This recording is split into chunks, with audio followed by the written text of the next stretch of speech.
এই মুহূর্তের আরও একটি বড় খবর, ব্রেকিং নিউজ, তোলপাড় করা খবর। কেন্দ্রীয় মন্ত্রী সুকান্ত মজুমদারের স্ত্রী অযোগ্যের লিস্টে। একই সঙ্গে চাকরিহারাদের যিনি আন্দোলনের অন্যতম মুখ চিন্ময় মণ্ডল অযোগ্যের লিস্টে। অযোগ্যের ড্রাফট কোথায় তৈরি হয়েছিল এই নিয়ে ইতিমধ্যেই প্রশ্ন উঠেছে। ঠান্ডা ঘরে যোগ্য অযোগ্যের লিস্ট একেবারে মনগড়া বেছে বেছে, যেমনটা কিন্তু অভিযোগ বিজেপির। বন্ধুগণ, এই মুহূর্তের অত্যন্ত বড় ব্রেকিং নিউজ। তাহলে কি এসএসসির বিরুদ্ধে মামলা হবে? অযোগ্যদের আজকে দিনভর প্রতিবাদ কর্মসূচি আপনারা দেখেছেন। তাদের দাবি এখনও ওএমআরের দুর্নীতি প্রকাশিত হয়নি। তারপরেও কোন যুক্তিতে এসএসসি তাদেরকে অযোগ্য বলে চালিয়ে দিচ্ছেন? কোন যুক্তিতে এসএসসি তাদেরকে অযোগ্য বলছেন, অযোগ্য লিস্টে রাখছেন?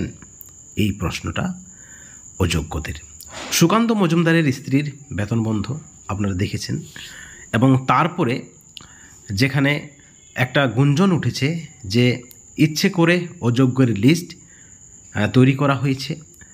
কালীঘাটের বিরুদ্ধে অভিযোগ, শাসক দলের বিরুদ্ধে অভিযোগ, এসএসসির বিরুদ্ধে অভিযোগ, শিক্ষামন্ত্রীর বিরুদ্ধে অভিযোগ, এসএসসির চেয়ারম্যানের বিরুদ্ধে অভিযোগ, অর্থাৎ চাকরিহারাদের একাংশের যে ভুরি ভুরি অভিযোগ, যোগ্য অযোগ্যের লিস্টে ভুল রয়েছে, সেখানে অসঙ্গতি রয়েছে, যেমনটা তারা বলছেন।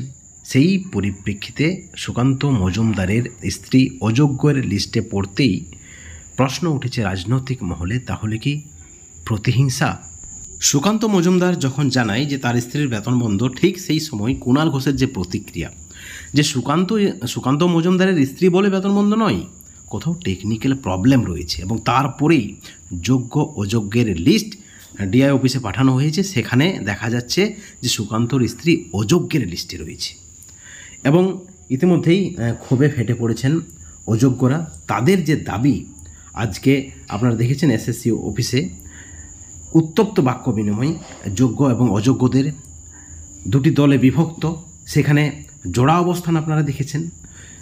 অযোগ্যদের প্রশ্ন যে ওএমআরে গলদ থাকায় যোগ্যদের তালিকা থেকে বাদ গিয়েছে নাম, এবং তাদের যে দাবি যে এখনও তো ওএমআর দুর্নীতি প্রমাণিত হয়নি, তাহলে এসএসসি দপ্তর কেন বা কোন যুক্তিতে তাদেরকে অযোগ্য হিসেবে ধরে রাখছেন? আপনারা দেখেছেন যোগ্যহারাদের একাংশ এখনও কিন্তু অবস্থানে রয়েছেন, এবং আজকে বৃহস্পতিবার চতুর্থ দিনে পা দিয়েছে তাদের প্রতিবাদ কর্মসূচি। বিকেলে এসএসসি দপ্তরের সামনে উত্তপ্ত বাদানুবাদ, তর্কে বিতর্কে জড়িয়ে পড়েন যোগ্য এবং অযোগ্যরা। যোগ্যদের দাবি অযোগ্যদের চিহ্নিতকরণ করতে হবে, অযোগ্যদের বাদ দিতে হবে, তাহলেই তারা স্কুলমুখী হবেন। অর্থাৎ চরমভাবে অস্বস্তিতে এসএসসি, রাজ্য সরকার, যেমনটা মনে করা হচ্ছে আবার এসএসসিতে মামলা হবে। বৃহস্পতিবার সকাল থেকে বিকেল 5টা পর্যন্ত যদি আপনারা দেখেন, একটু ধুন্ধুমার পরিস্থিতি, এবং সেখানে শিক্ষকদের এবং শিক্ষাকর্মীদের আন্দোলনের দুটি কিন্তু ভিন্ন ছবি দেখা যাচ্ছিল। ওএমআরের সমস্যা থাকায় যাদের অযোগ্য বলে চিহ্নিত করা হয়েছে, তারা সকাল থেকে এসএসসি ভবনের সামনে বিক্ষোভে সামিল হয়েছিলেন। তাদের যে প্রশ্ন, যে আদালতে ওএমআর কারচুপি বিষয়টি এখনও প্রমাণিত হয়নি, সেখানে এসএসসি কি করে তাদেরকে অযোগ্য বলে দাগিয়ে দিয়ে তাদের বেতন বন্ধ করে দিতে পারে? এই নিয়ে এসএসসি ভবনের সামনেই পৃথক পৃথক অবস্থান, এবং এই যে বিভেদ, কেন তাদের সঙ্গে বিভেদ করা হচ্ছে, এই প্রশ্ন তারা রেখেছেন। এবং ডিআই অফিসে সর্বশেষ যে তালিকা পাঠানো হয়েছে শিক্ষা দপ্তর থেকে, সেখানে অযোগ্যদের নাম নেই, তাদের নাম বাদ দেওয়া হয়েছে, এবং সেখানে এসএসসির চেয়ারম্যান সিদ্ধার্থ মজুমদারের সঙ্গে তারা দেখা করারও চেষ্টা করেন। অর্থাৎ অযোগ্য হিসাবে যাদেরকে দেখানো হয়েছে তারাও কিন্তু আইনি পথে লড়াই করবেন, তাদের আইনি পথে লড়াইয়ের সুযোগ দিতে হবে, তাদের যে দাবি রয়েছে। এদিকে রাজনৈতিক মহলে একেবারে চরম উত্তপ্ত পরিস্থিতি। সুকান্ত মজুমদারের স্ত্রী অযোগ্য, এবং আপনাদেরকে জানিয়ে রাখি, সুকান্ত মজুমদারের স্ত্রী তিনি জলপাইগুড়ির বাসিন্দা। আপনারা সকলে জানেন যে তিনি গণিতে এসএসসি ডিগ্রিধারী একজন স্কুল শিক্ষিকা, তার নাম কোয়েল মজুমদার, এবং 2012 সালে সুকান্তর সঙ্গে তার বিয়ে হয়। এবং দেখেছেন আপনারা যে রাজনীতিতে প্রবেশ করার পর সুকান্ত মজুমদার তার স্ত্রীর পাশেই দাঁড়িয়েছেন। তবে চাকরি বাতিলের জটিলতায় রাজ্যে যে উত্তেজনার সৃষ্টি হয়েছে, যে বিভ্রান্তির সৃষ্টি হয়েছে, সেখানে কিন্তু যখনই দেখা যায় যে সুকান্ত মজুমদারের স্ত্রীকে অযোগ্যের তালিকায় রাখা হয়েছে, তখনই কিন্তু বিজেপির পক্ষ থেকে বিভিন্ন নেতৃত্বরা কিন্তু মুখ খুলতে শুরু করেছেন। তাদের দাবি শুধুমাত্র সুকান্তর স্ত্রী নয়, যারা আন্দোলন করেছেন, যারা সরকারের বিরোধিতা করেছেন, যারা এখনও অনড় রয়েছেন তাদের প্রতিবাদে, যে 22 লক্ষ ওএমআর পাবলিশ করতে হবে, কোনো যোগ্য যেন বঞ্চিত না হয়। এবং সেখানেই প্রশ্ন, তাহলে কি টাকার বিনিময়ে যোগ্য অযোগ্যের লিস্ট করা হচ্ছে, নাকি বেছে বেছে, নাকি এর পিছনে রয়েছে কোনো কারচুপি, কোনো ষড়যন্ত্র, কোনো রাজনৈতিক প্রতিহিংসা ইত্যাদি প্রশ্নগুলি কিন্তু ইতিমধ্যেই ঘুরপাক খাচ্ছে রাজনৈতিক মহলে। বন্ধুগণ, অত্যন্ত বড় ব্রেকিং নিউজ, অত্যন্ত বড় অভিযোগ রয়েছে এবং এখনও পর্যন্ত সঠিক তথ্য প্রমাণ নেই।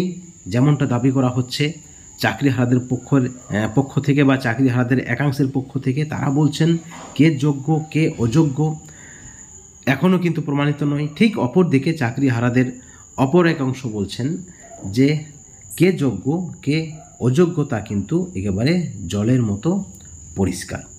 পুলিশ চাকরিহারাদের এই কর্মসূচি, প্রতিবাদ কর্মসূচি সামলাতে হিমশিম খাচ্ছে। রাজ্যের তরফে আগেই অযোগ্য যারা নন তারা প্রায় 17,000 এবং পরবর্তী সময়ে সেই তালিকাটা কমে 15,000 হয়। তাদেরকে স্কুলমুখী হওয়ার ডাক দিয়েছেন মুখ্যমন্ত্রী, তাদেরকে বলা হয়েছে তারা বেতন পাবেন। কিন্তু প্রশ্ন হচ্ছে যে কেন এখনও আদালতে ওএমআর শিট বা উত্তরপত্র সহ একাধিক বিষয়ে যে সমস্যা রয়েছে তার দুর্নীতি প্রমাণিত না হয়নি, না হওয়ার পরেও এসএসসি যে লিস্ট প্রকাশ করেছে সেই লিস্ট আদৌ সঠিক কিনা, সেই লিস্ট বেআইনি বলেই দাবি করছেন অযোগ্যরা। এখন দেখার বিষয় তারা কি ধরনের আইনি পদক্ষেপ নিচ্ছেন, তারা কি ব্যবস্থা করছেন, তারা কি আবার মামলা করবেন রাজ্যের বিরুদ্ধে, এসএসসির বিরুদ্ধে, নাকি এসএসসির চেয়ারম্যানের বিরুদ্ধে, নাকি শিক্ষামন্ত্রীর বিরুদ্ধে, নাকি মুখ্যমন্ত্রীর বিরুদ্ধে। এই প্রশ্নটা কিন্তু ঘুরপাক খাচ্ছে এবং সব কিছুর দায় এসএসসির রাজ্য সরকারের। জেনে শুনে দুর্নীতি করা হয়েছে।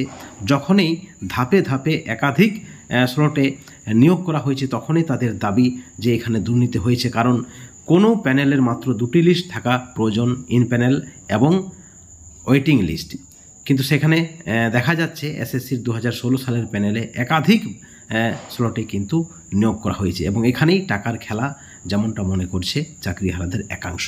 এই ভিডিওর পরিপ্রেক্ষিতে অবশ্যই আপনারা আপনাদের সুচিন্তিত মতামত আমাদের চ্যানেলের কমেন্ট সেকশনে কমেন্ট করে জানাবেন। সকলে ভালো থাকবেন, সুস্থ থাকবেন, কিন্তু কোনো ধরনের দুর্নীতি থেকে দূরে থাকবেন। Thank you so much.